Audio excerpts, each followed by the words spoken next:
Hello, this is Spike Lee, and you're watching Backpack Broadcasting.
From George Westinghouse in Brooklyn, New York, Backpack Broadcasting presents the first annual Brooklyn Bridge Holiday Classic between the Marist Royal Knights and the George Westinghouse Warriors.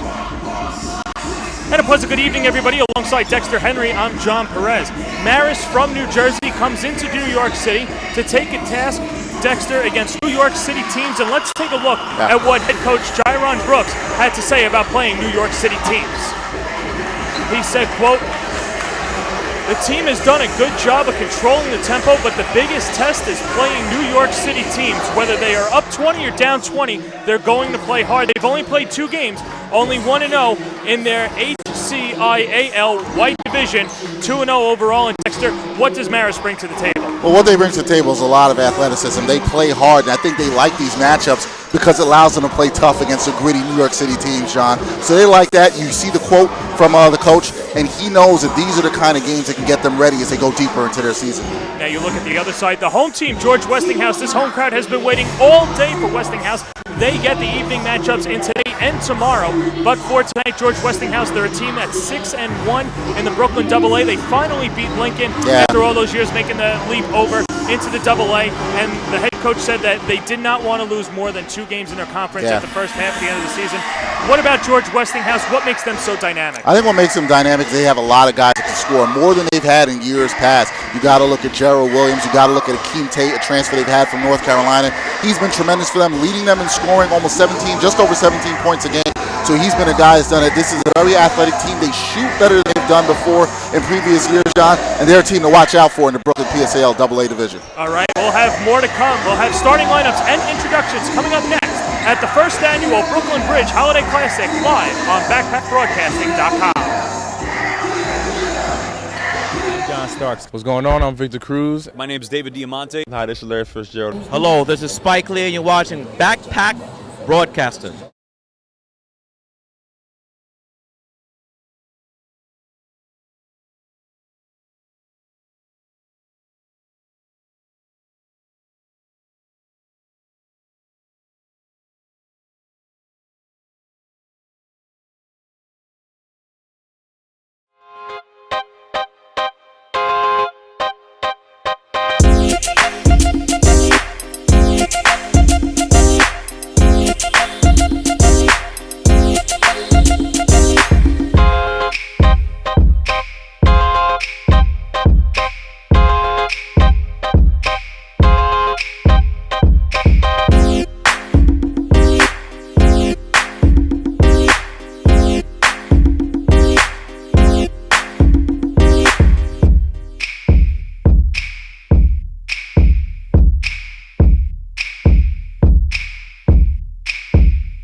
been direct, I will bring it to your set.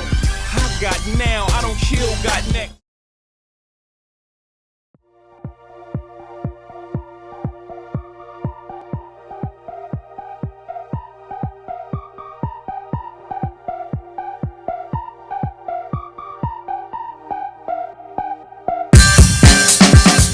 The Creator in Vogue is your go-to source to find the coolest, the hippest shops here in the New York City area that are hidden gems that a lot of people don't really know about, and they're also easy on your wallet. I like that with New York fashion, nobody cares. You can do whatever it is that you please. You can be yourself. You can express yourself the way that you want to with your fashion, and I see myself as a canvas.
Welcome back to George Westinghouse High School, right by the Brooklyn Bridge for the first annual Brooklyn Bridge Holiday Classic. And let's give you the starting lineups. First for the visitors, Stephen Ruiz is the center in the middle, and joining him up top, Gonzalo Gomez and Tahir McCray. And in the backcourt, Ben Karaoke and Grant Adu. Look at the home side of things for G-House. They play with 4 guards, Malik Riley, Arsheem Jones, Gerald Williams, and Akeem Tate.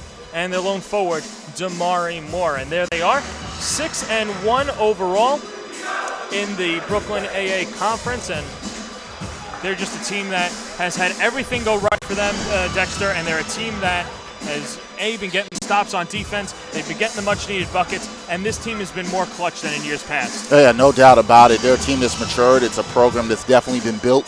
Head coach Everett Kelly has done an excellent job of that. And let's lead to a day like today where they're hosting their own classic showcase for the holidays. And there's been a ton of good basketball here on display today at the Brooklyn Bridge Holiday Classic.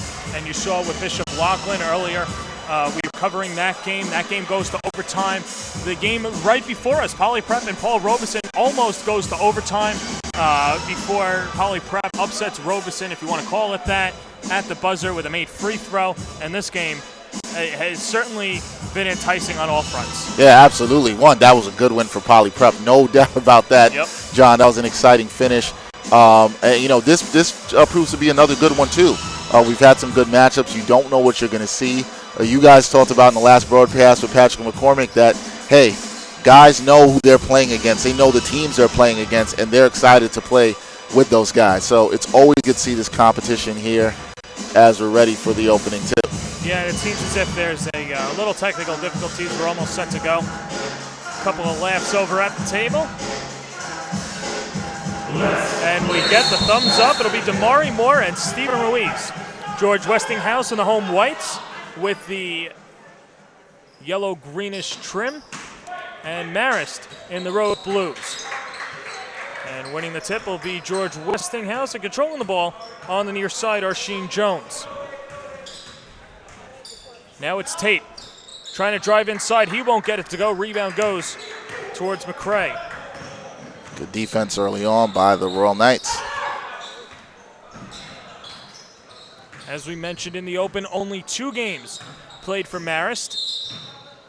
And they'll have their first turnover of the afternoon. They're a team that likes to control the tempo a lot, doesn't turn the ball over that much. So it's a little bit out of character, but nonetheless, that's something that they're going to be evaluated on a team that likes to run in George Westinghouse. No doubt about it, and they've got bigs that can run too, does Marist. So that'll be a test for Jaron Books and his squad. Top of the key is Williams. He gets double teamed, and there's a turnover. 2 turnovers in a span of 2 possessions for both teams. And that's where we stand. But Gerald Williams, highly touted senior, 6'3", from Brooklyn, New York. Excellent player. Great athleticism, John. You got to watch him in an open court. Coach Kelly calls him our do-or-die guy. Now at the top of the key, it's Gomez trying to bounce it inside. Gets poked at by Tate, but Ruiz is able to scoop it up. Trying to drive inside, gets separation, won't get the roll to go. And the rebound gets controlled by Jones. Riley thought about a 3, now gives it up top. Williams straight away, he won't get it to go. That's something that Westinghouse has been better at this year thus far. It is knocking down the open 3-point shot. Much better shooting team than they've been in previous years. And now driving inside, but getting the blocking call down low will be Gerald Williams. As Damari Moore tried to bust inside to get the first points for either side. We've played about 2 minutes ago, and the clock is still rolling. I don't think anyone's picked up on it yet. Nope, nobody has. Now finally stops at 6:05, but Damari Moore makes the first 1-0 George Westinghouse. Oh, well, lost a couple seconds in this game. Moore is the transfer out of Lincoln High School. Played with Westinghouse last year in the 2nd semester. More of the emotional leader for the George Westinghouse side, but it's Grant Adu at the line. So my mistake on that. Wrong. You know what happens when you have 2 teams with the same colors? It looks as if the George Westinghouse Rhodes. But yeah, Grant Adu right. nonetheless, leading scorer. 2-0 Marist. I don't think the viewers are going to hold it against you, John. We'll try. Sheen Jones misses on 2, tries to force the takeaway on Adu, and now they do. It's Riley. Riley bouncing it down low. Tate, and he gets the roll. Hakeem Tate from North Carolina ties things up at 2. Credit Malik Riley there. Nice active hands defensively, and then an excellent use of the bounce pass to find his man for the easy score. And now we'll have an offensive foul down low. Nice job by Gerald Williams. So they'll give that foul to Adu. That'll be his first, the team's first. So now Jones. We're going to pass it, and his pass gets deflected. Second turnover for George Westinghouse. Rolling inside, and that's Gonzalo Gomez. Nice finish there by Gomez. Took the ball with the right hand, adjusted, and finished in the air nicely. Gomez averaging about 6 points a game. Gets his first score. 3 minutes gone by, 4-2 Marist.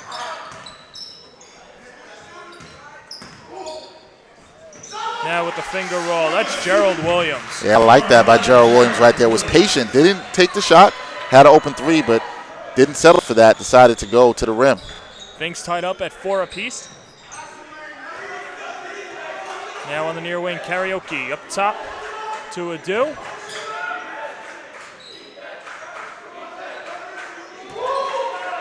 G-House in a zone.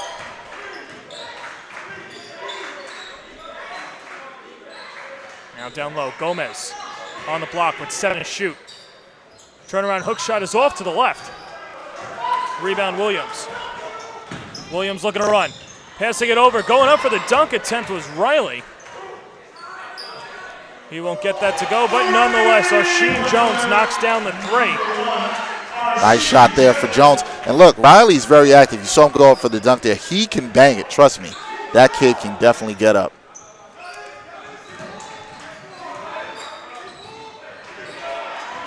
And now the takeaway. Second turnover for Marist. Going up for it and scoring is O'Sheen Jones, a 6-foot senior.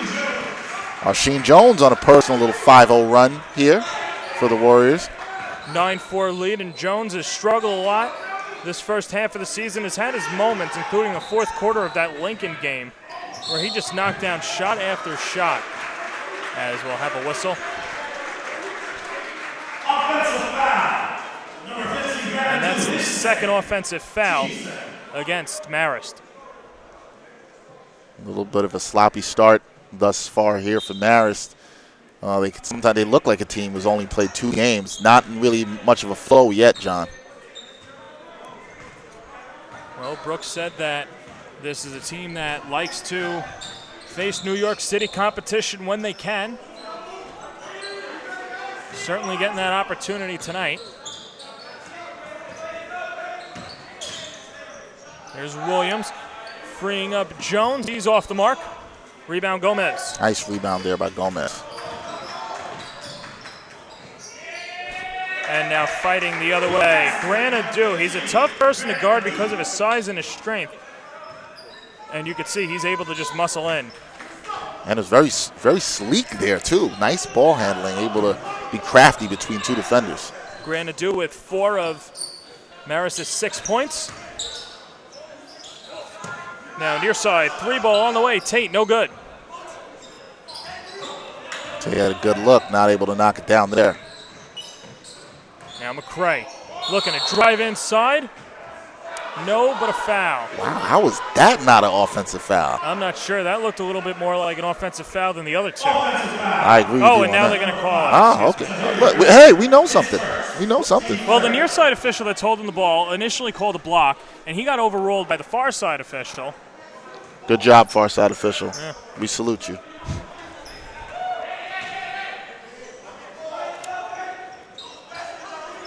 So for McCray, that's going to be his first, the team's second.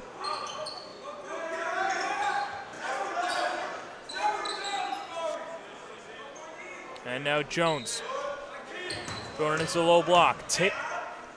Going up and finishing strong, Gerald Williams. Williams is averaging 12.8 points a game, and he's got 4 early on. 11-6 lead. Here's Adu. The junior spin around shot, and he gets the roll. Right now, Adu is very adept at the ball having his way, but what I'm seeing is that Marist is relying too much on him. He seems like he is their offense. They're going to need somebody else to step up if they are to win this game. Adu with 8.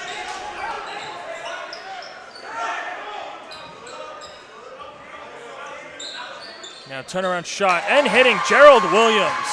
Yes, sir. That's what Gerald Williams can do. You saw one score on the inside. He can also get it done from the outside. Gerald Williams now 3 of 5 from the floor. He's got 6 points, and we'll have another turnover for Marist. For Marist, that's going to be their 3rd turnover early on thus far. A sloppy start for Marist thus far in this quarter.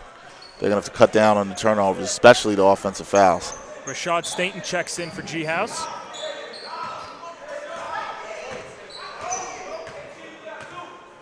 Now controlling the ball, Jones to Tate. Tate trying to throw it in the middle. Nice touch pass from Moore. Now Tate floats shot, doesn't get the roll. Rebound Ruiz.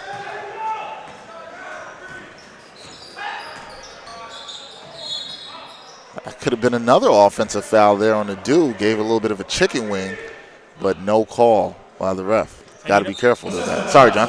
And, you know, these are different officials for each game, and obviously because they tired themselves out. But, you know, it's funny. You saw in the Bishop Laughlin game how closely they called it.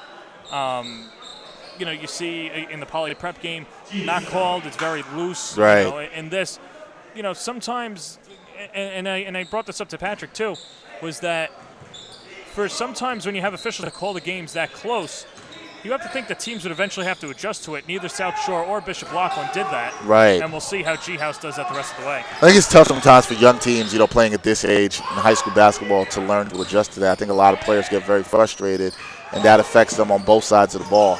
But you're right. You have to adjust, John. Moore can't get the roll. And that will do it at the end of one. How about that? A quick quarter for the Warriors and the Knights, and the Warriors lead 13-8. You're watching Backpack Broadcasting's coverage of the Brooklyn Bridge Holiday Classic. Hi, I'm John Starks. What's going on? I'm Victor Cruz. My name is David Diamante. Hi, this is Larry Fitzgerald. Hello, this is Spike Lee, and you're watching Backpack Broadcasting.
Start of the second quarter, Warriors lead the Knights 13-8. George Westinghouse and Marist here from the first annual Brooklyn Bridge Holiday Classic. Dexter Henry, I'm John Perez. We've got Naomi Gray patrolling the sidelines. We'll hear from her around halftime. But in that first quarter, Dexter, George Westinghouse doing a good job of distributing the ball. Gerald Williams leading the way with 6 points. They've done a good job distributing. Yeah, they have, and they've taken advantage in the open court. You saw a couple fast-break baskets, and that's been easy. Where on the other side, the Knights have had to work for everything, and they haven't been as careful with the ball. We've seen a couple turnovers, a couple offensive fouls. So that's the difference in the game right now. The Warriors have been more opportunistic than the Knights and capitalized off of those opportunities. On the other side for Marist, Grant Adu with 6 points thus far. He's their leading scorer, number 15 in blue. There's Gomez, over to Adu. 15 on 15 crime. Adu, spin around fadeaway shot, yes. Dude pumped up there. That was a nice shot, nice move with the fadeaway. Got it to drop. Every shot that Adu has taken today has gone in. 3 of 3 from the floor and 2 of 2 from the charity stripe. He is the offense right now. He's a guy that's still, if you look at Division I schools, is in between a guard and a forward. You'll call him a wing if you want. As Jones gets hacked on the... Double click it.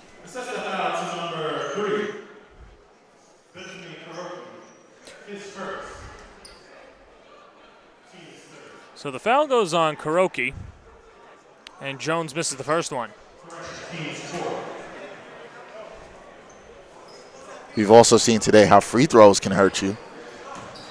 Missed free throws by South Shore. Yep. Got Loughlin back in the game. And up until that point, South Shore had a stretch where they knocked down 14 of 16 free throws. But, sometimes it can only take you so far. You have to continue to knock them down. It's a 13-10 game. Down low, Ruiz, reverse layup, yes. Excellent pass there. That was a great one by Christian DeJean. Excellent assist. Ruiz averaging 8. Now here's the kick out. And the shot short coming from Williams. Rebound DeJean.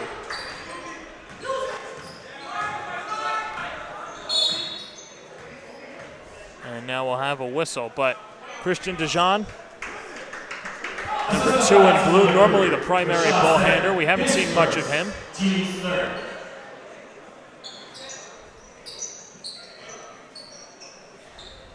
So it'll be Gomez DeJean along with Grant Adu, Ben Karaoke, and DeJean. on the floor for Marist. For G House, they stay with most of their starters. Moore, Tate. Excuse me, not Tate. Ferguson is in for Tate with the rest of their starters.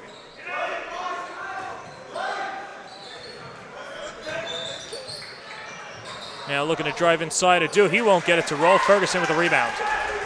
Do it, a nice move there, just couldn't finish.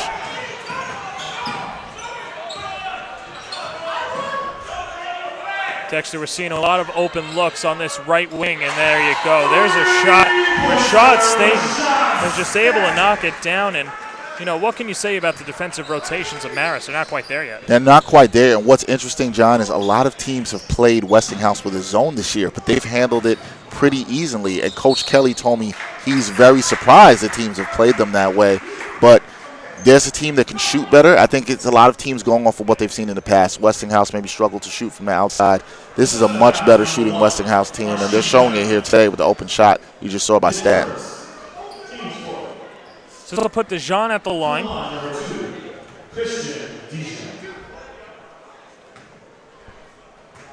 Dijon has the ability to attack the basket at any time, and he's no stranger to the free throw line, shooting at 75%.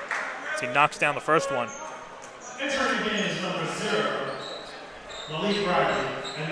Riley will check back in for Ferguson. Jones sits as well.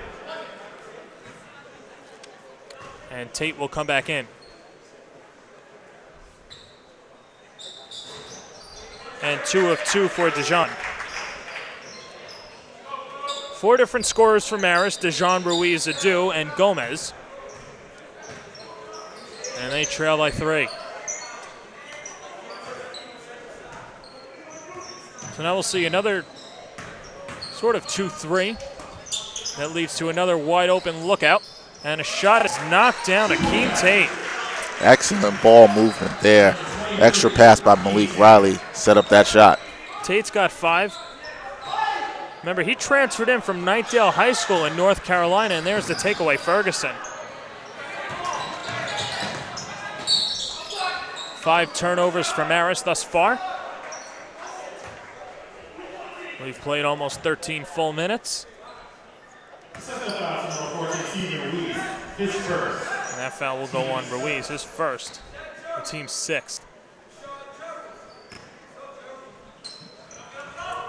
Good pass. Good pass, and he just took one too many steps. And, you know, it's funny, you look in, and this will lead to my next point. Gerald Williams, as he commits the team's 3rd turnover.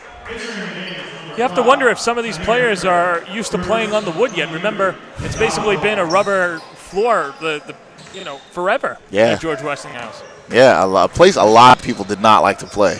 They didn't like to play on the rubber floor. I wonder if the players here at Westinghouse even like to play on the rubber floor.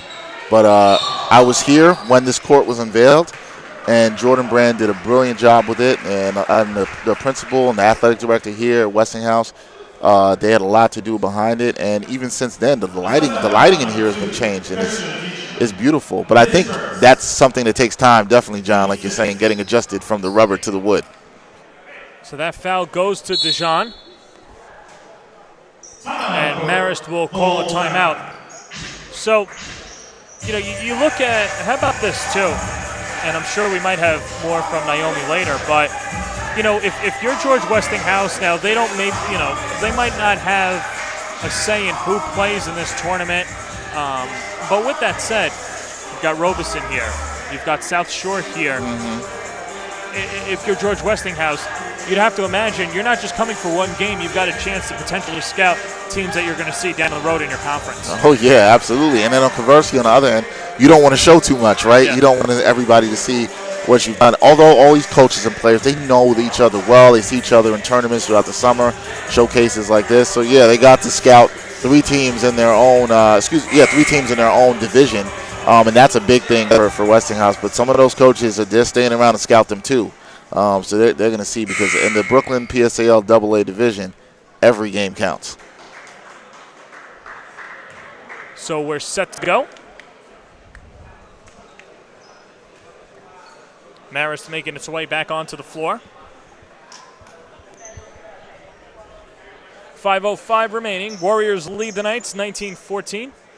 Dexter Henry, John Perez, Naomi Gray is with us patrolling the sidelines. And Westinghouse attacking the left basket. It's Moore. Moore in on Ruiz. Float shot is short. And the rebound goes to Dijon.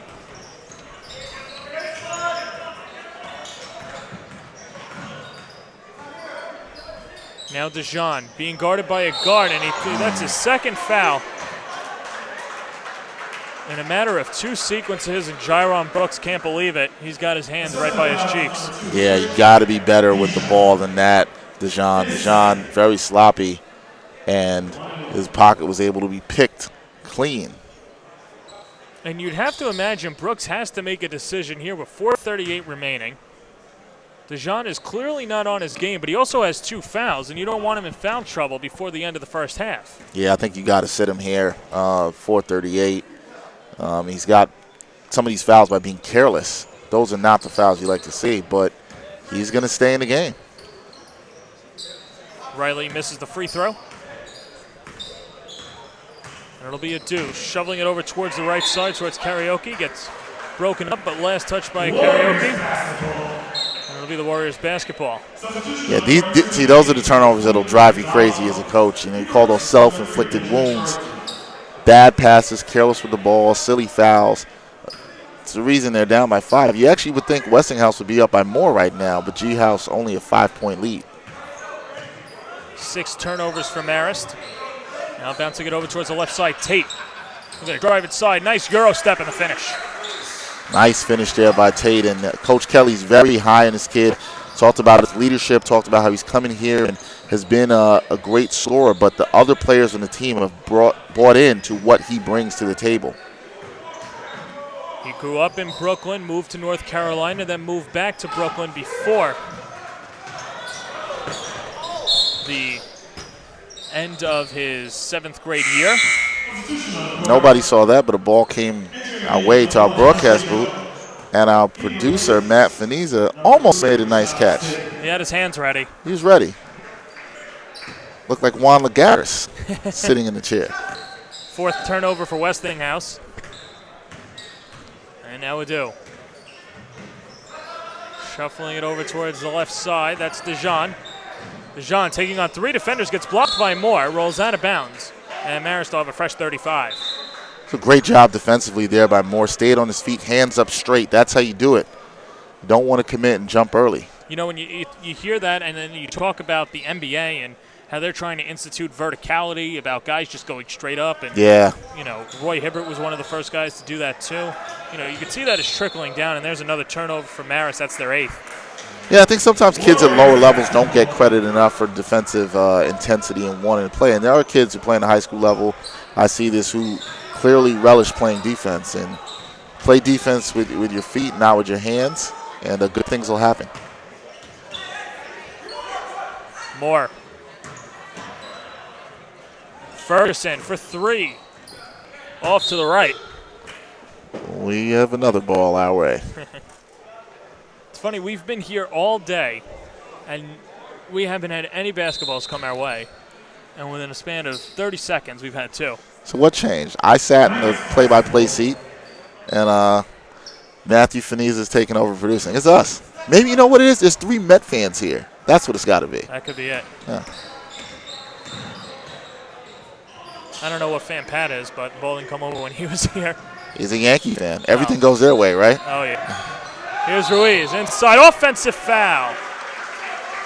Wow, that's their 4th offensive foul of the half. Yep, and the 9th turnover. And for Ruiz, that's his 2nd, the team's 8th, and George Westinghouse will shoot freebies the rest of the half.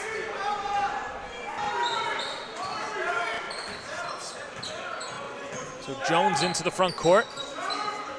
Bouncing it up top, Tate looking to operate. And bring it up top, Jones. 17 to shoot. Now the kick out. Moore, pull up from the free throw line. No. Doesn't get the roll. Ferguson. Great hustle there by Ferguson. Now Jones will try it again.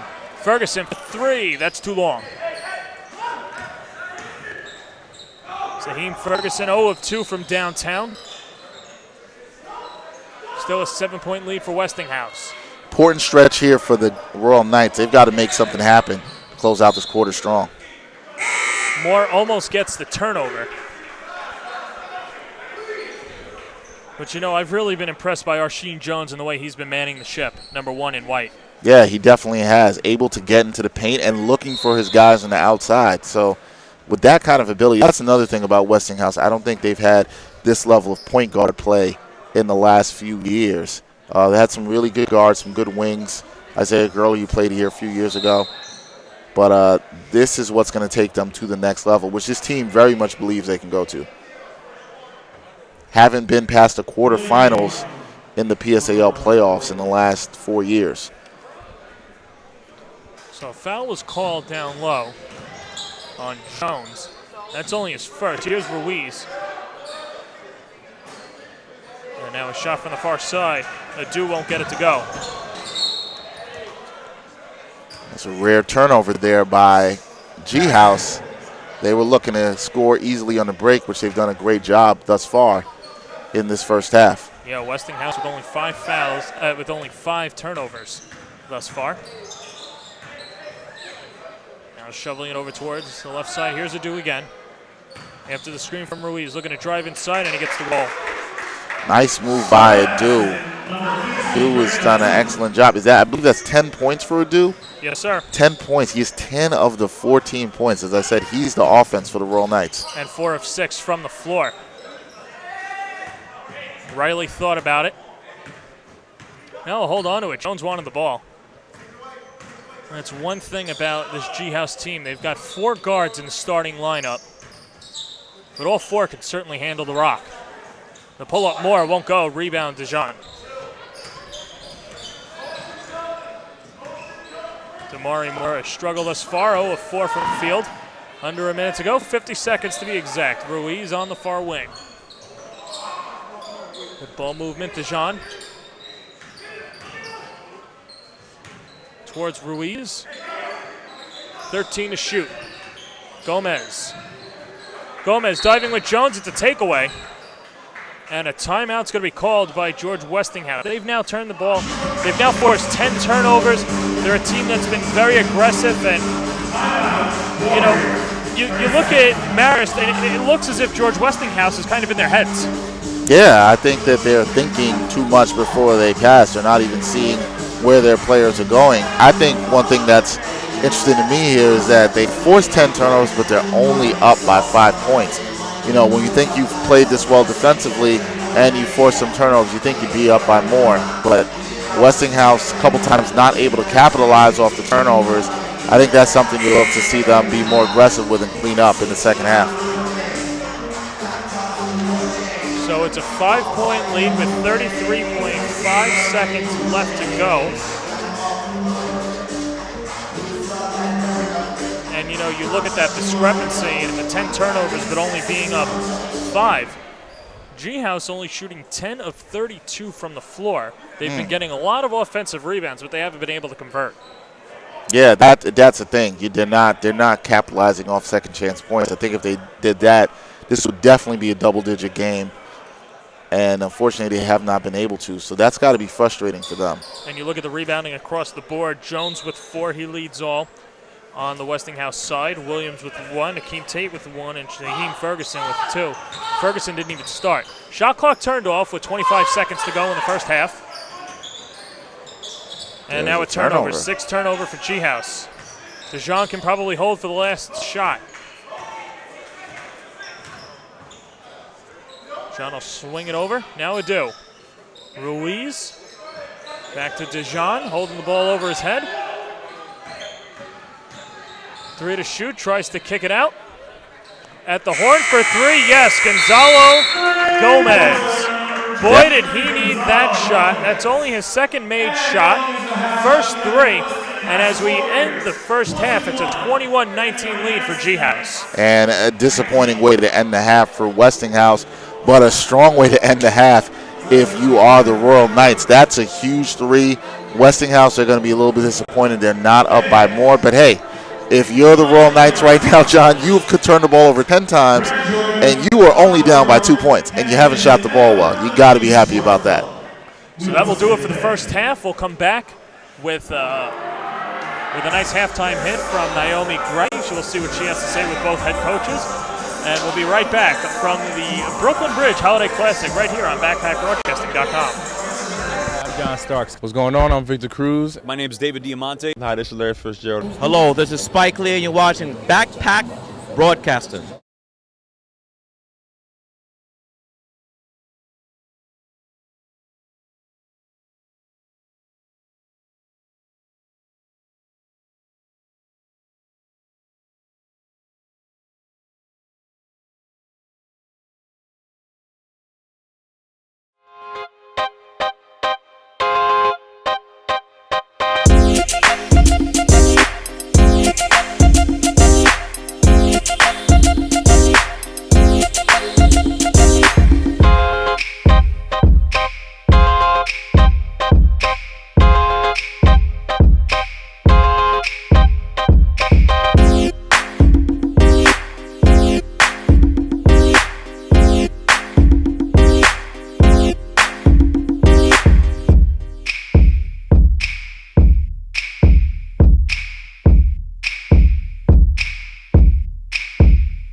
Live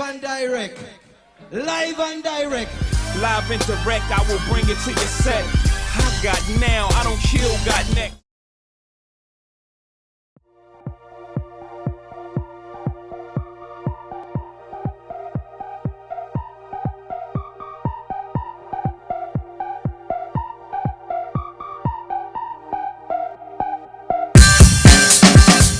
Vitrina and Vogue is your go-to source to find the coolest, the hippest shops here in the New York City area that are hidden gems that a lot of people don't really know about, and they're also easy on your wallet. I like that with New York fashion, nobody cares. You can do whatever it is that you please. You can be yourself. You can express yourself the way that you want to with your fashion. And I see myself as a canvas, and my clothes are my art. And I like that I can express that here. Some people feel that you have to go to Fifth Avenue or go to Soho to get high-end fashion, and that's not really the case. Sometimes the best places are right in your backyard. Vitrina and Vogue is about finding stores that cater to everyone and make everyone feel like they don't have to fit a mold. You've just been Vogue is a saying that I say that is pretty much saying you've just been informed. I just put you on to the best of the best. You've just been Vogue. Hi, I'm John Starks. What's going on? I'm Victor Cruz. My name is David Diamante. Hi, this is Larry Fitzgerald. Hello, this is Spike Lee, and you're watching Backpack Broadcasting.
live and direct.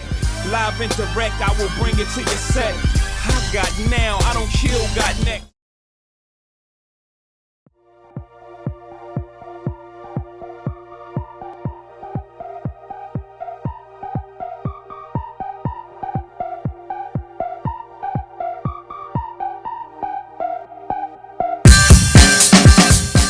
Creator in Vogue is your go-to source to find the coolest, the hippest shops here in the New York City area that are hidden gems that a lot of people don't really know about, and they're also easy on your wallet.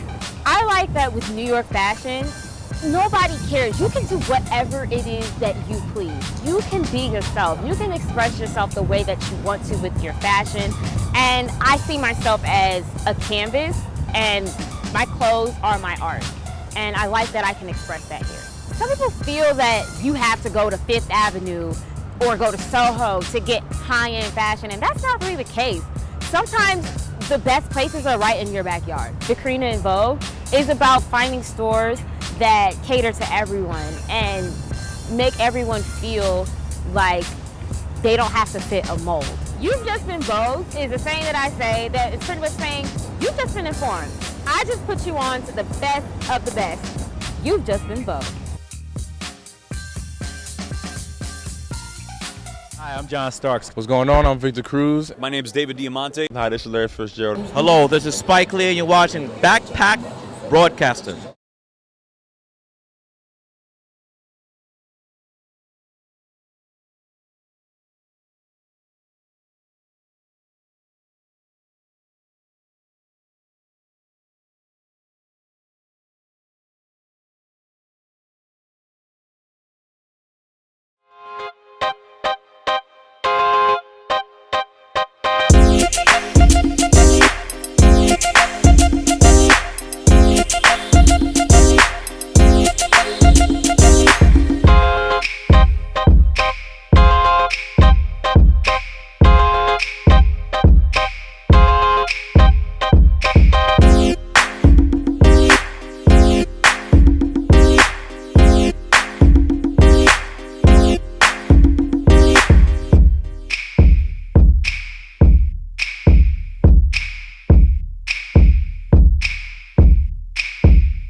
Live and direct. Live and direct, I will bring it to your set. I got now, I don't kill, got next.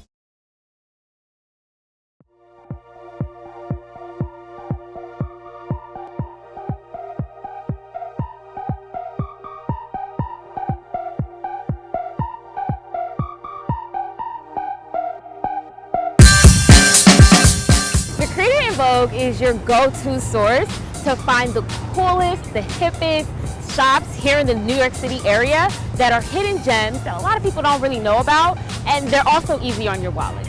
I like that with New York fashion, nobody cares. You can do whatever it is that you please. You can be yourself. You can express yourself the way that you want to with your fashion. And I see myself as a canvas, and my clothes are my art. And I like that I can express that here. Some people feel that you have to go to Fifth Avenue or go to Soho to get high-end fashion, and that's not really the case. Sometimes the best places are right in your backyard. Vitrina in Vogue is about finding stores that cater to everyone and make everyone feel like they don't have to fit a mold. All right, we're back here at the Brooklyn Bridge Holiday Classic. Dexter Henry alongside John Perez, who will take over the call here.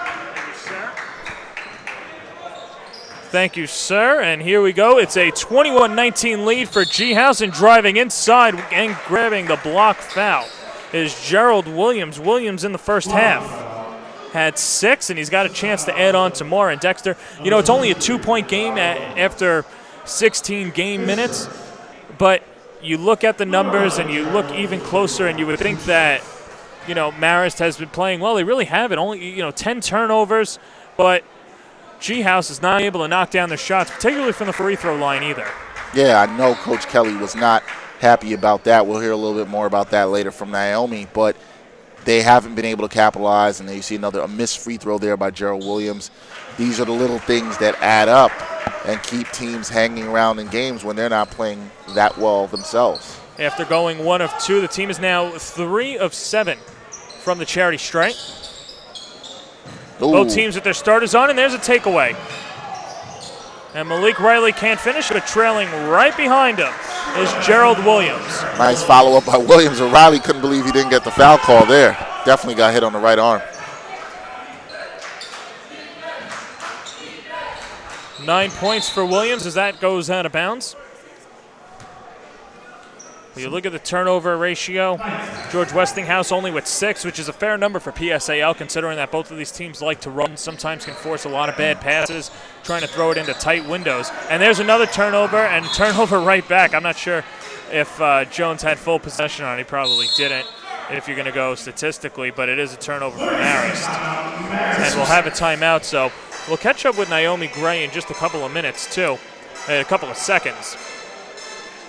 But this is a George Westinghouse team that leads 24-19. They're a team that's had a lot of momentum after their win against Lincoln, and with more on that is Naomi Gray. Westinghouse is on a fresh win. Westinghouse is off a fresh win against Lincoln. This is their first time ever beating Lincoln in the AA division. Head coach Everett Kelly believes that the team needed to carry this momentum over to this game in order to pull out a win. Back to you, John. All right, thanks a lot, Naomi. And you look at that, too. They beat Lincoln.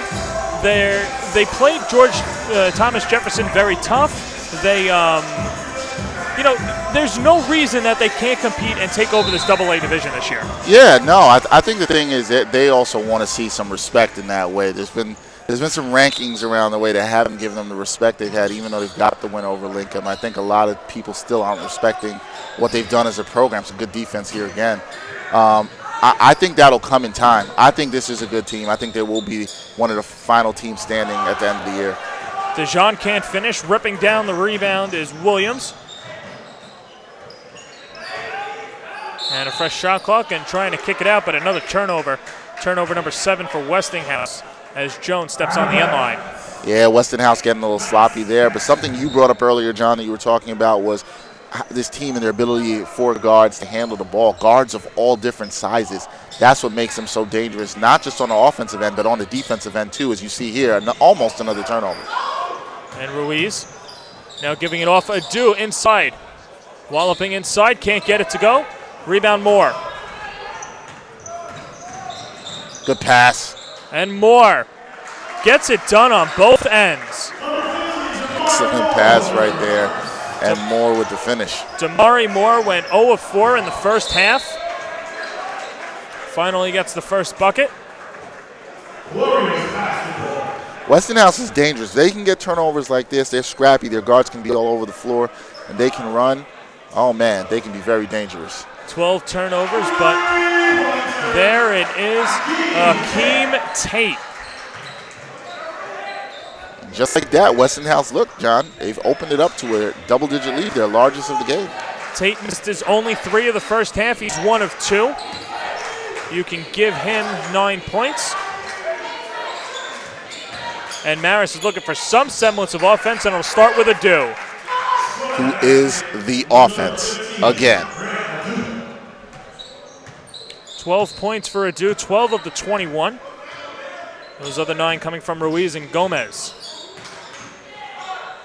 Now down low. Moore goes up with a yes. Nice, strong, grown man's move there by Damari Moore. He's dominating on the inside right now. Moore with 4. It's back to a 10-point game.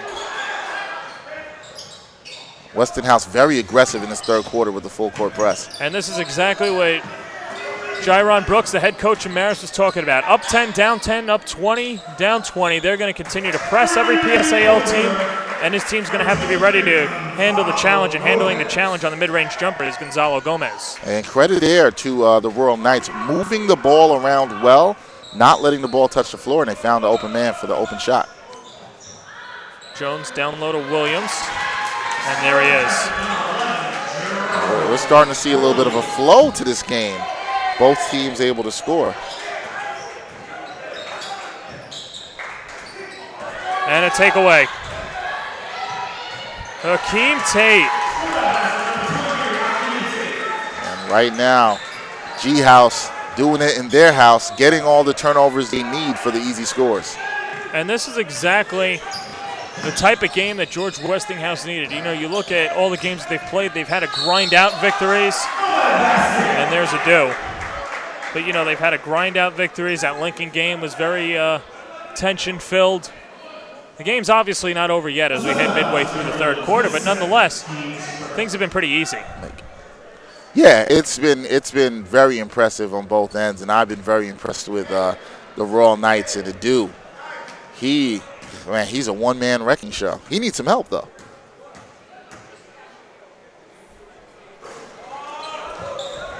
First miss at the free throw line, 14 points for Adu. 9-point lead, driving inside, Riley. This team can be so aggressive when they play to their potential on both ends. And I think that's what head coach Everett Kelly wants to see from these guys, is to play a complete 32 minutes. And Riley is a guy that head coach Everett Kelly says can really start the emotional momentum for this team. He leads the team in dunks, but just his athleticism is enough to get the bench on its feet and really just drive the emotional side home for George Westinghouse as he goes 1 of 2. He's a fearless player, and like I said before, he can really jump. I was here the other day for practice, and I saw him throw down a two-handed dunk on a fellow teammate, and it was pretty disgusting, to say the least. DeJean gets double-teamed. And the ticky-tack foul, it's going to be called on Tate. A little ticky-tack there. But DeJean hasn't been able to get anything going, and I think that's hurt the Royal Knights. Nothing going as far as guard play. And they need somebody else to step up beside Adu if they are to get back into this game. Maybe you see Jones doing jumping jacks in front of the inbounder Gomez. Adu, offensive foul. Well, one thing about George Westinghouse, and they're probably going to need this for the rest of their AA schedule, they're going to need to use their entire body to just continue to rack up those charges, considering going against players like Shamori Pons from Thomas Jefferson. You look at all those other players and the impacts that they can make inside the paint. If they're able to draw those charges, there's no reason why they can't, 1, frustrate teams, and then 2, capitalize on the offensive end. Absolutely. And sometimes defense is your best offense, because when you're able to shut other teams down, get their best players in foul trouble, get them off the floor, you can flourish on the other end. Now Ruiz. Gomez thought about going right, now goes left to DeJean. Deep NBA 3, short, hits nothing. And Moore comes up with it.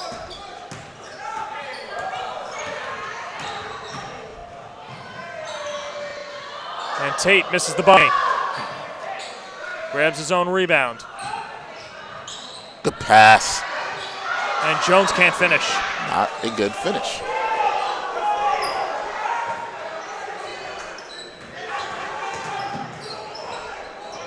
Now DeJean getting trapped in the backcourt. There's your 10-second violation.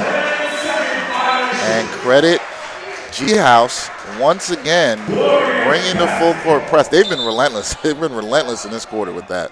And DeJean has just been struggling. He's been turning the ball over. There's at times seemed lackadaisical with coming up the floor. And it's not exactly helping his Marist team. It shows you in all levels of basketball now the way the game is played. Guard play is so important, John. If you're not getting good guard play, you're not getting the penetration, which we praised Westinghouse for, it's going to be tough to win. Now Jones thought about handing it off to Moore. Skip pass out towards the right side. Williams thought about it. Williams is not afraid to shoot it. He's got 3 inches on Dejan, but defers to pass. Moore. Now Williams inside. Scoop layup, yes. That's a great finish. And look what penetration and patience can do for you. Not willing to rush the outside shot, able to be patient, and right now the Warriors up by 13. All right, so up 13, 39-26. We'll take a break here. You're watching the first annual Brooklyn Bridge Holiday Classic presented by BackpackBroadcasting.com. John Starks. What's going on? I'm Victor Cruz. My name is David Diamante. Hi, this is Larry Fitzgerald. Hello, this is Spike Lee, and you're watching Backpack Broadcasting.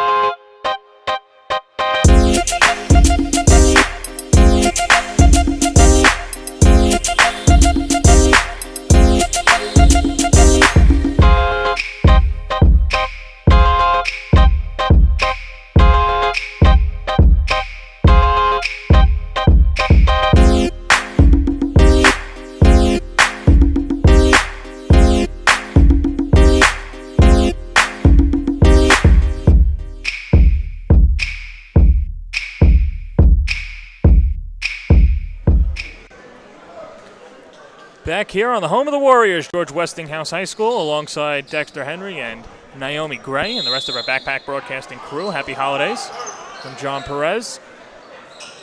G-House outscoring Marist 18-7 as Stephen Ruiz tries to go up for it. He gets blocked by Moore. Second chance shot, no good. Moore has been really impressive on both ends of the ball.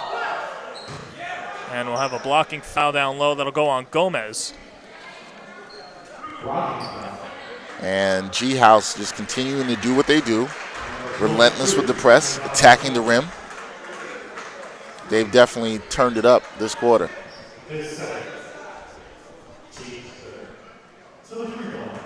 So this will bring Gerald Williams.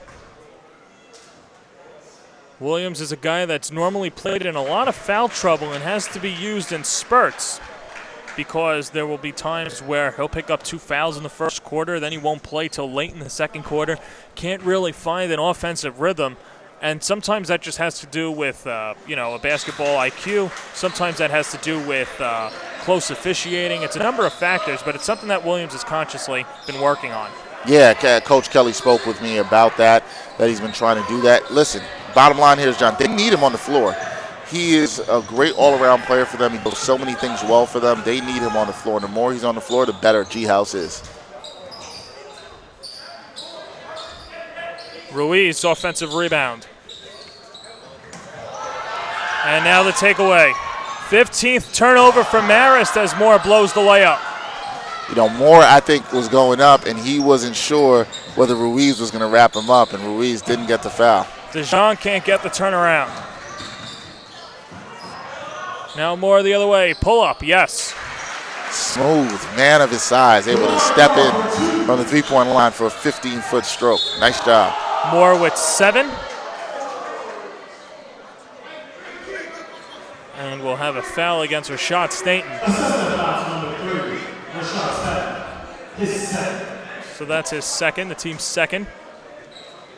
You got to like what you see from G-House here. They had a shot that could have been a momentum changer at the half, and they've come out here strong, John, defensively and offensively. One thing that I'm noticing about this George Westinghouse press, Dexter, and correct me if I'm wrong, but they kind of look like, and with Football Sunday coming up tomorrow, they kind of just look like cornerbacks all over their wide receivers on the press. They're always right in front of them. Yep. And they've done just a good job. Even you see Moore over there tapping the pass away. Yeah, and that's good. And that shows you they're playing defense with their feet, not with their hands. Inside Moore, count it. Now that's how you put your man through the spin cycle, up with the left hand in and the score. This kid has been very impressive today on both ends. Damari Moore, the 6'7" senior, averaging 10 and 10. He's that transfer out of Lincoln High School. He can stretch the floor at the 4-guard position. It's a double-double machine. Only 2 rebounds today. It's a 13-2 run for Westinghouse. And we'll have a whistle called. And that's impressive because that's how you put teams away, John. You got to run in the third quarter. Now the Royal Knights are down 18.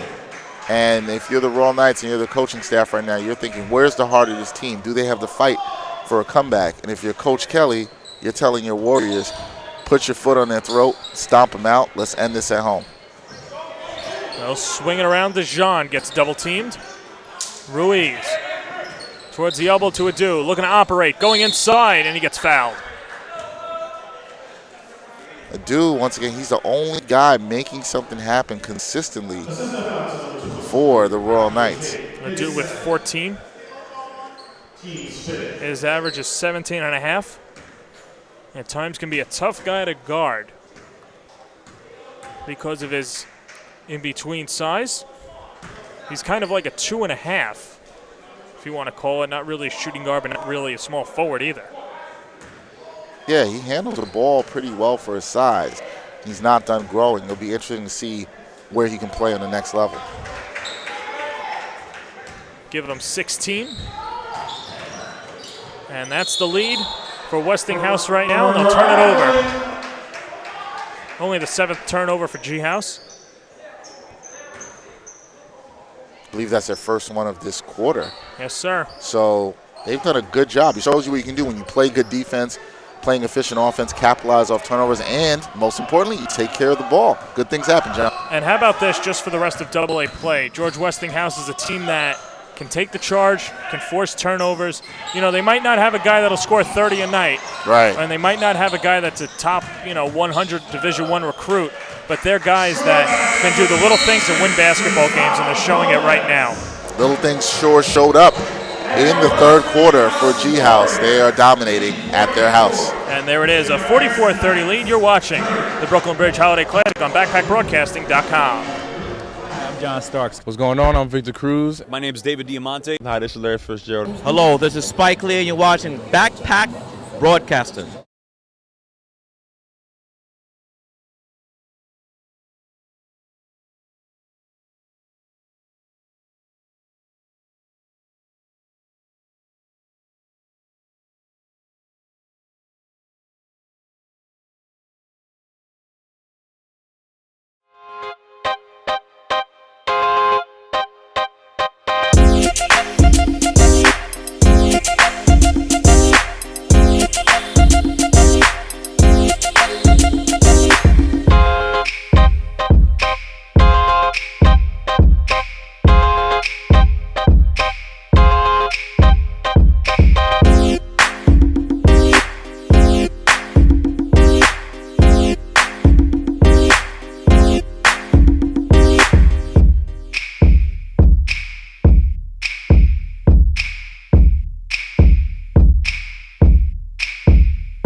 Final 8 minutes to go from day 1 of the Brooklyn Bridge Holiday Classic, the first annual, hosted by George Westinghouse in their newly minted basketball court. Used to look like a wrestler's mat, but nonetheless, 8 teams have come to play ball, and they've played it well. Now here's Damari Moore. He gets the takeaway. Can't finish with the layup, but on the finish, Omar Powell.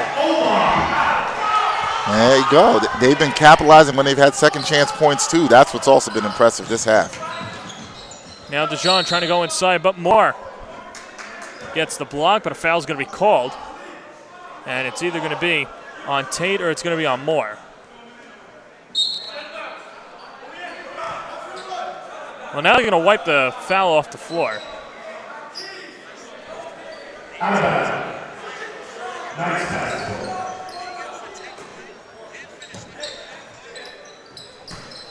So now Ruiz, hook shot, no good. Moore comes up with it. Got numbers here. There's Moore, looking to go coast to coast. And how about that off glass? You can't have that happen. You can't have the guy get the rebound, dribble the length of the court, and lay it up. Inexcusable. Well, Damari Moore showing why he's a double-double guy, doing a little bit of everything. He's in double figures, has 3 rebounds. And it'll be interesting to see how much of this fourth quarter he plays if G-House can pull away. Omar Powell turning it over. Key for G-House here is you can't get sloppy. As Powell goes to the bench. You got to stick within what you're doing, keep the pressure, capitalize, and execute. So now G-House continuing to press up 18. DeJean looking to throw it in over to Ruiz. Now to Gomez. And Gomez, for a bigger guy, can really run the floor. Number 23 in blue. Yeah, he's been up and down, running well today. Dropping inside with the reverse. Adu can't get it to go. Grabs his own rebound. Now DeJean. Powerful move. Too strong. Adu, yes, in the foul. I mean, if it isn't Adu, what is it for the Knights right now? He is doing everything. Yeah, it looks like 1-on-5 sometimes, John. No, I totally agree. He's got 18 of the 32. Chance at 19. Front rims it.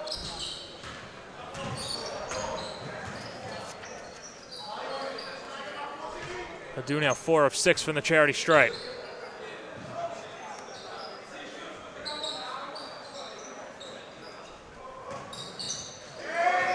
Now on the near wing, Tate.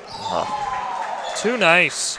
Nice crossover with the left, but finished with the right hand. Great move by Tate. Tate with 13.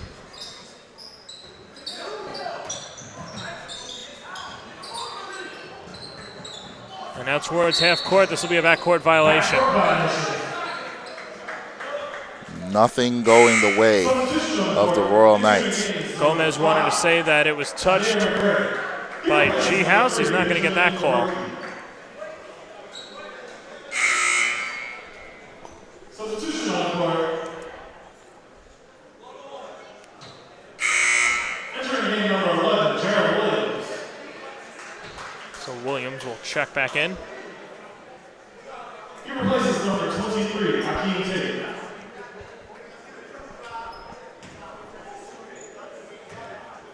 So it'll be interesting to see the rest of the way from Marist, as there's their first stop. See if they can convert it. Maybe, the team's still down 18. And they are high school players. Sometimes they can hang their heads, and get down on themselves. But maybe, they can learn a lot more about themselves being down 18 and, trying to chip away as opposed to just sulking. Absolutely. If they can fight, as you see a nice score there by Adu, even if you can get this back to a respectable game in the final minutes, that's a victory, especially when you talk about how their head coach is well aware that playing against New York City teams is important for his team. They have to try to look for the little victories even inside what might be a loss. Moore kicking it out. Williams, 3, swish. And that wall is created by Moore and what he's done today. The defense drew 2 defenders to him, was able to find Williams in the corner 3. First 3 ball for Williams. He was 0 of 3 up until that point. Final 5:01. Coach Kelly still bringing the heat with the trap. Full court press. He'll throw it towards Ruiz. Has to track it down. Not in the stride that he wanted to, otherwise he would have had an open layup. But for an open 3, is DeJean. He's off the mark to the right. Wow. And Jones, he can't finish. Some impressive bounce passes today by G-House. Adu blocked by Moore. That's just disrespectful. Straight 2-handed block by Moore. And he's done it all. Rebound, block shots, assists, scoring.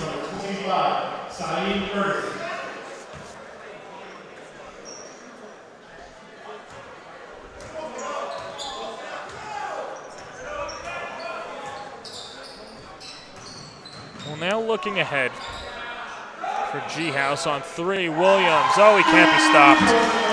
Oh, man, he's filling it up. The Warriors are bringing the pain offensively and defensively.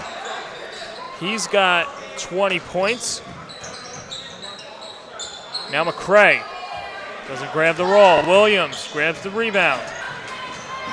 Looking to go coast to coast. Layup, no, and Malik Riley.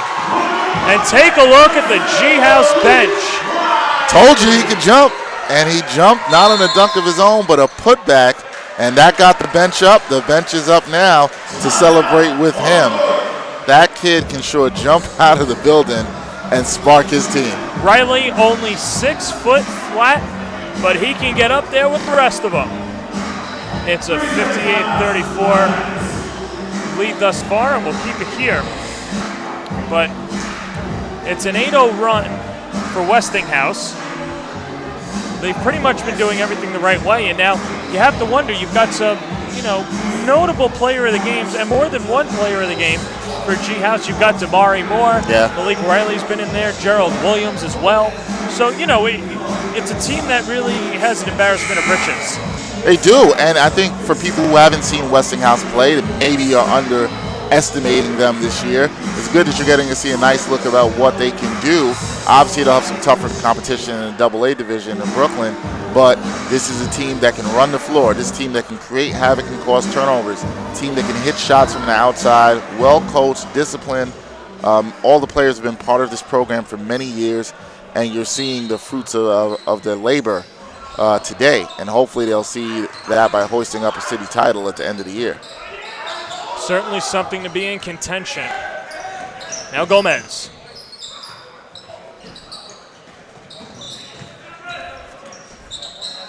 McCray, no, but a foul. Another thing I liked about watching the Warriors today is no easy layups. Nobody's coming inside, scoring easily. They play tough. They contest shots. There's a lot of energy on defense. So now the officials will talk about who the foul's going to be on. But nonetheless, G-House committing 7 fouls, Marist with 5, and McCray to shoot 2. McCray, the 6'4", sophomore wing, and he misses the first one.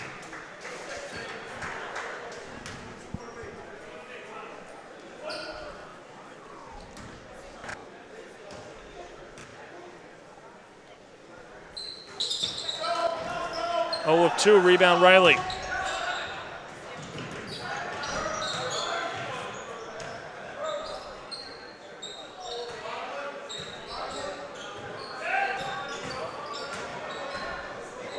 Final 3:20. Riley inside, no, but a foul.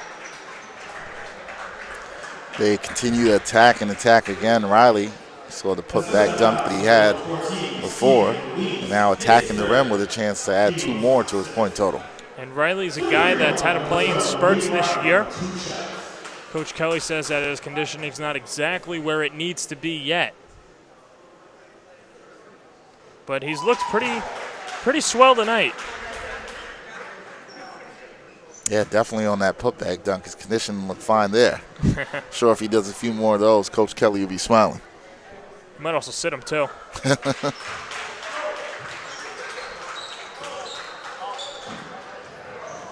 So Riley with 9. Westinghouse continuing to press. There's the takeaway. Riley, yes, sir. Another jam for Riley. Looking well conditioned there. And now Westinghouse will probably empty its bench as you see the wholesaler changes coming at the next dead whistle. And DeJean going inside, layup good. Finally, an easy one gets to go for DeJean. He struggled today, but good to see him maybe have something to boost his confidence down the road. He missed his first 6 shots before burying that one. Tate, no sir.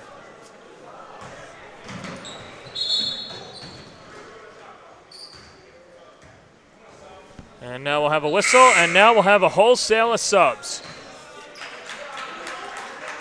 And the starters for Westinghouse have to be very happy with what they've accomplished here. Very good job by them. So James Gomez, Karan Williams, Saheem Ferguson, and Onyx Warren come on in along with Felix Roa.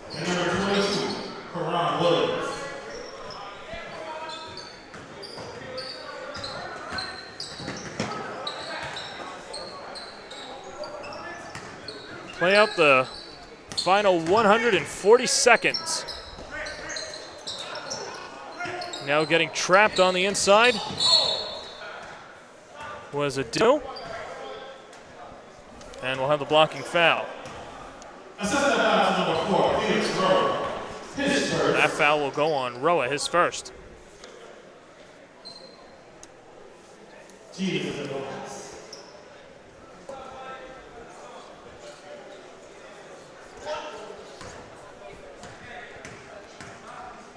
So Dejan to the line, he struggled today. Has made all 3 of his free throws.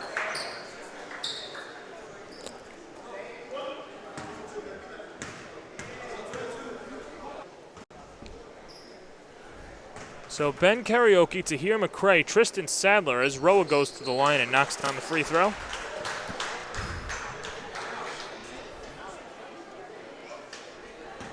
Roa only appearing in 4 games this year.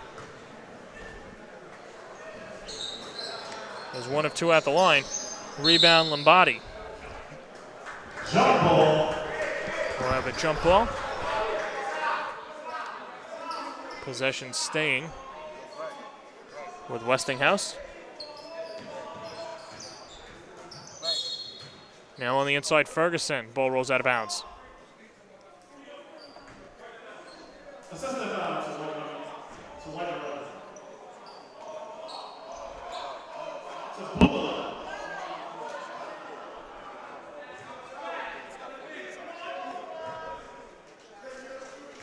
So this will be Ferguson. He's a first-year guy that transferred from George Washington High School in Manhattan. A good three-point shooter, can launch it from the corners. We haven't really seen him that much tonight. And now Onyx Warren, he's only played in 1 game this year, blows the layup. And now going the other way, Karaoke.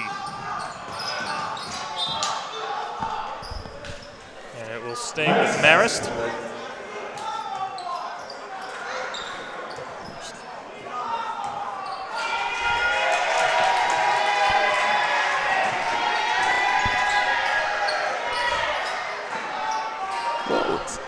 Now they'll throw it in. Ball still loose. Bodies go flying. Felix Roa comes up with it. Opening up for 3 on the right side is Warren. That's no good. And Lombardi tracks it down. Going the other way, Sadler. Karaoke, another turnover. Good pass. And Felix Roa. So Roa, that's his first field goal of the year. He's got 3. It's a 65-38 game, and you just look at the turnover numbers. They haven't been good for Marist. They've turned the ball over 23 times. Hasn't been good at all, John. It's been a very sloppy day for them. So this is something they know they're going to have to clean up against other competition. So final 72 seconds left to go. G-House looking to go 8-1 overall. They don't play a conference game until January 5th.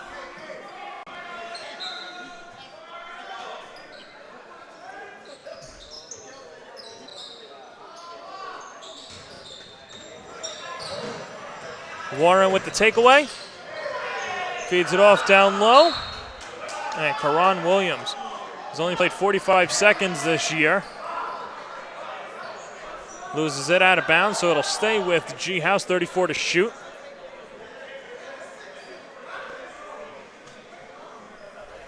Good experience for the young G-House members get some playing time. Exactly, and keep it locked afterwards. Naomi Gray will speak to the player of the game, which could be any number of players.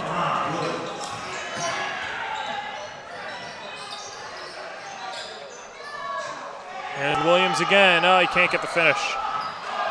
The way the Warriors played, might have to have a couple players to talk to after this game. Some very impressive performances. Roa with another takeaway and a foul's assessed. Give that foul to Karaoke.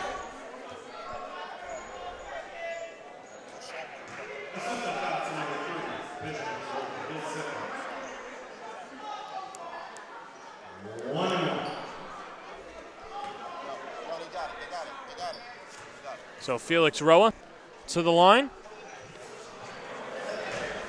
This is it. Ball rolls out of bounds, and it'll be Marist ball.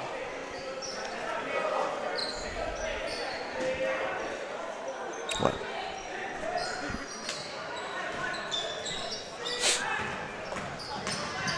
Nine different players have scored for Westinghouse. Final 22 seconds. You'd have to imagine they're just going to hold the ball off.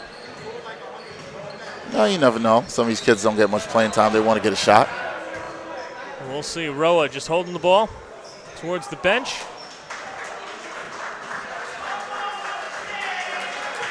The seconds start to tick away. And George Westinghouse brushes aside Marist 67-38. A wire-to-wire victory for G-House, winning their first game of their hosting of the Brooklyn Bridge Holiday Classic. We'll step aside. We'll speak to Naomi Gray in just a couple of seconds. You're watching the first annual coverage of the Brooklyn Bridge Holiday Classic right here on BackpackBroadcasting.com. Hi, I'm John Starks. What's going on? I'm Victor Cruz. My name is David Diamante. Hi, this is Larry Fitzgerald. Hello, this is Spike Lee, and you're watching Backpack Broadcasting.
Live and direct. Live and direct, I will bring it to your set. I got now, I don't kill, got neck.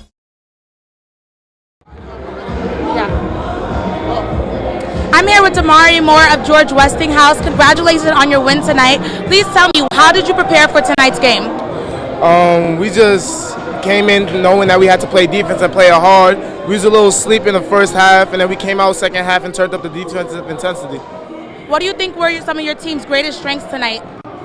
Being able to push the ball and get out and transition to score. Thank you, Damari.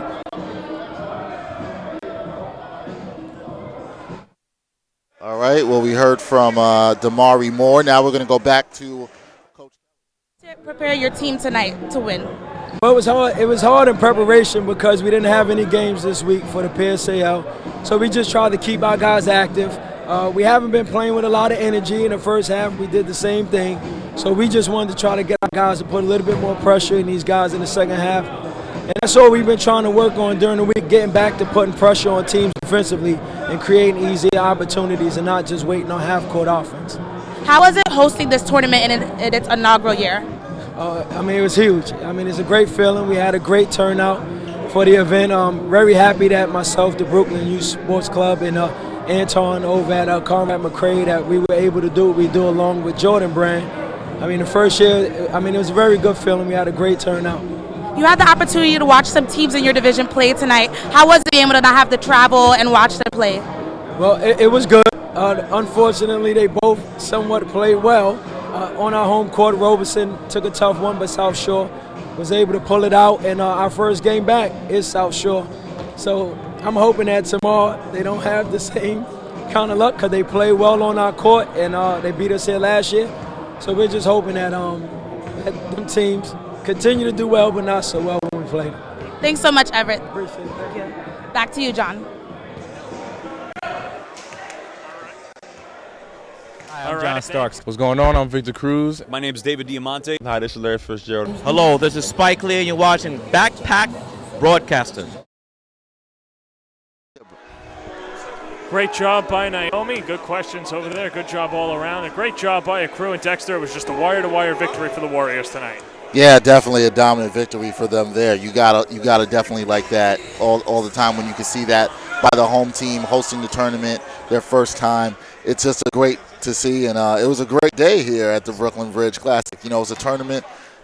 It's a tournament that you're going to see over and over again. They're going to want to come back and do this. I think Jordan Brand's definitely happy with the turnout. A lot of scouts and coaches were here, so it was a good day. I'm definitely honored that we were able to do this. Yeah, it was definitely a great day, and that will just about wrap it up. And if you're a Warriors fan hosting this event, it couldn't have ended any nicer for you, and just a great way to end the Christmas holiday as we head towards the New Year. So with that said, for Dexter Henry, Pat McCormick, along with Naomi Gray and the rest of our Backpack Broadcasting crew, this has been a production of Backpack Broadcasting, and you can watch it on backpackbroadcasting.com. Hi, I'm John Starks. What's going on? I'm Victor Cruz. My name is David Diamante. Hi, this is Larry Fitzgerald. Hello, this is Spike Lee, and you're watching Backpack Broadcasting.